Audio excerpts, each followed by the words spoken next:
Allahabad high court के गुरुवार के निर्देशों का पालन करते हुए भारतीय पुरातत्व सर्वेक्षण यानी कि एएसआई ने निरीक्षण रिपोर्ट प्रस्तुत की, जिसमें कहा गया है कि संभल में शाही जामा मस्जिद को रमजान से पहले सफेदी की जरूरत नहीं है, क्योंकि पूरी मस्जिद अच्छी स्थिति में है और इनेमल पेंट से ढकी हुई है। मस्जिद प्रबंधन समिति की इस आग्रह पर की सफेदी जरूरी है और एएसआई की रिपोर्ट गलत है। जस्टिस रोहित रंजन अग्रवाल की पीठ ने समिति को एएसआई रिपोर्ट पर अपनी प्रतिक्रिया या आपत्तियां दर्ज कराने के लिए मंगलवार तक का समय दिया।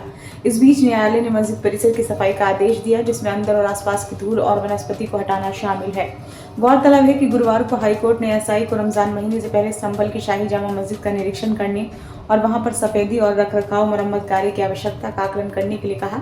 यह आदेश मस्जिद की प्रबंधन समिति द्वारा दायर आवेदन पर पारित किया गया, जिसमें मस्जिद की सफेदी के काम के संबंध में प्रतिवादियों की आपत्तियों को चुनौती दी गई।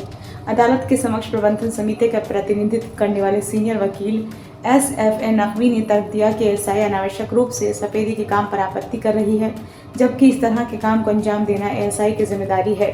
जवाब में एएसआई के वकील एडवोकेट मनोज कुमार सिंह ने कहा कि समिति के अधिकारियों द्वारा एएसआई अधिकारियों को मस्जिद परिसर में प्रवेश की अनुमति नहीं दी जा रही।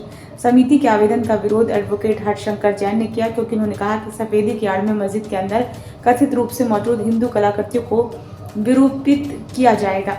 संदर्भ के लिए शाही जामा मस्जिद संभल की प्रबंधन समिति ने अतिरिक्त पुलिस अधीक्षक उत्तर संभल की प्रतिक्रिया के बाद हाईकोर्ट का रुख किया, जिसमें आगामी रमजान से पहले मस्जिद के लिए नियोजित रखरखाव कार्य के अपने प्रस्ताव पर आपत्ति जताई गई। समिति ने पहले संबंधित अधिकारियों को 1 मार्च 2025 से शुरू होने वाले रमजान के पवित्र महीने की तैयारी में मस्जिद में आवश्यक रखरखाव कार्य करने के अपने इरादे के बारे में सूचित किया था। नियोजित कार्य में सफेदी, सफाई, मरम्मत, क्षेत्रों को ढकना और रमजान के महीने का दौरान इबादत गुजारों के लिए सहज अनुभव सुनिश्चित करने के लिए अतिरिक्त प्रकाश व्यवस्था स्थापित करना शामिल है।